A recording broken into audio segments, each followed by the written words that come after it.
Paul said, "When I came to you, brothers and sisters, I didn't come with sublimity of words, with eloquent human argumentations or worldly wisdom. I came to you," he wrote, "proclaiming the mysteries of God." Proclaiming something very, very confusing. He said, "I resolved to know nothing except Jesus and Him crucified."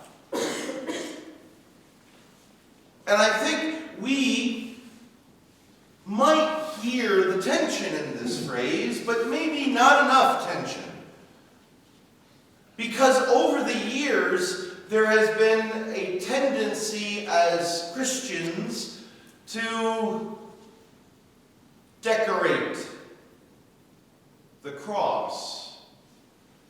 As much as I love our San Damiano crucifix, it's awful decorated, right? It's pretty. Jesus looks like he's just kind of hanging out, really chill, not that big of a deal. And somewhere along the line, the cross has become jewelry, decorations for our walls, and art. There's nothing wrong with that. But when Paul writes that he proclaims the mystery of God and resolves to know nothing but Christ crucified, we are not able to access the true power of those words. Because we fail to know the horror of the cross. So, if you'll allow me, can I describe for you briefly what a Roman crucifixion really was? Because Jesus' crucifixion was pretty unique in regards to what they normally did. The Romans would never crucify small numbers of people at a time. Normally, when they had a crucifixion, there were hundreds of people crucified at once, or at least dozens. And before the crucifixion, the Roman soldiers would make sport of the condemned, trying to come up with creative and inventive ways to torture and torment them, to beat them and to humiliate them, to wound them and hurt them, and really just do horrible things. And they would try to outdo one another. And so to be condemned was to be savagely treated. And then once the Roman soldiers had had their sport of you, then normally what was happened was everyone condemned was given the very instrument of their death. The cross was placed on their shoulders. And there was a procession from one side of town to the other. And it was almost always beginning on the east side of town through the center of the town or the city in the middle of the day through the main street, the marketplace, so that everyone who knew you, your family, your loved ones, everyone who knew you would see you beaten, bloodied, humiliated, and carrying your condemnation on your back. And you would slowly process through town this long, agonizing parade. And then you would get to the western side of the city, just outside the city gates, along the main road, like a giant, horrifying billboard, the Romans would crucify you. It was said that forests of crosses were often put up by the Romans, and you would be crucified along with dozens or hundreds more, right outside the city, always, and this is why I said the western side of the city, always upwind. You were crucified and you would stay on the cross for a week or more. And as you slowly died of exposure, the animals would come and begin to feast upon the soft parts of your flesh. Oh, you were crucified without clothing. And this was a graphic billboard for anyone coming and going from the main city because the gate was right there. And as you slowly died with dozens and hundreds of others, and the animals feasted upon your body, removing your eyes, beginning to eat your flesh while alive, you would begin to rot while alive. And the noise that humans made in large crowds as they were dying, the smell of rotting flesh would waft into the city. And for a week or more, your loved ones would hear and smell you dying. And then well after the last person had died of exposure, the Romans would take everybody down at once, put a very giant hook through your torso, and drag you back through town. So a reverse profession of gore, the likes of which we can't imagine. And then on the other side of town, just outside of the city gate, on the eastern side, you would be buried in an unmarked mass grave. That was a Roman crucifixion. It'll turn your stomach and revile you in ways it's hard to imagine. Jesus' crucifixion was unique in that it was so short and there was only 3 people crucified at once. So when Paul writes, I came to you knowing nothing, no human wisdom, no eloquence, but I preach only Christ and Him crucified. The very heart of Jesus' ministry was telling His disciples to take up a Roman cross and follow Him. The very heart of being a disciple, the heart of the kingdom of God, is the cross, a Roman cross.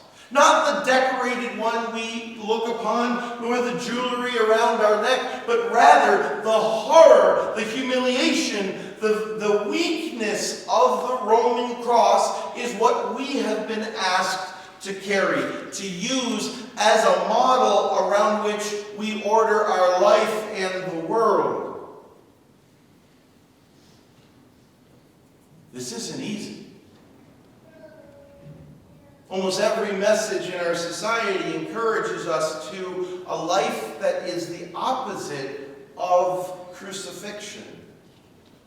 A life of power and significance, a life of accumulation and consumption, a life of wealth and significance and influence, right? Our whole world, every message, every social media image, every politician's stump speech, it doesn't matter. We're told over and over, directly, indirectly, insinuated or stated, that somehow the way to heal the world, the way to order the world, the way to fix the world, the way to bring light into the darkness of the world is through wealth, violence, war, power, accumulation, and consumption. This is what we've been indoctrinated into our entire lives. But yet we're told, we profess, we claim, we wear the cross as the center of our spiritual life. So which is it? How shall we order our lives? How shall we bring light to the world? Because what Isaiah said is ridiculousness to the values of our world.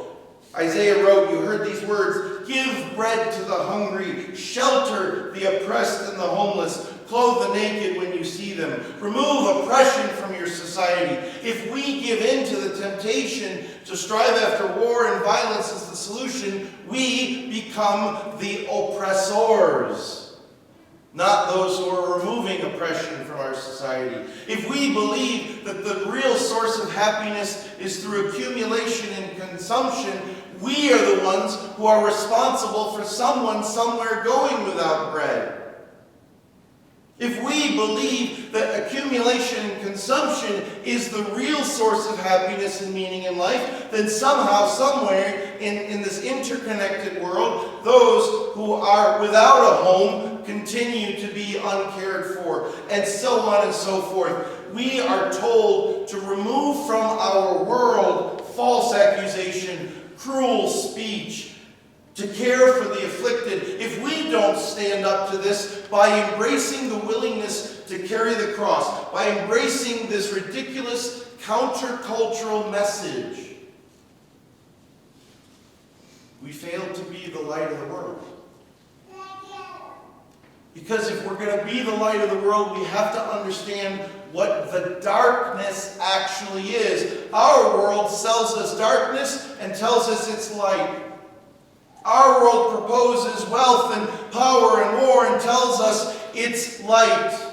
It's brightness. It's a way to see the world. It's not. That's the very definition of darkness. To be the light of the world is to be countercultural and embrace a way of living that looks like the cross, not like the values that were sold. This is the challenge.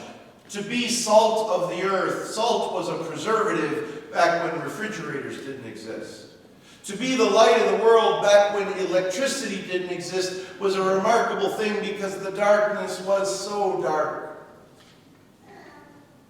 And so as Christians, we're called to do something really hard. Because what I propose to you is it doesn't take a lot to pick up a weapon. It doesn't take a lot to buy into the lie of the world and to embrace consumption and accumulation. That's easy.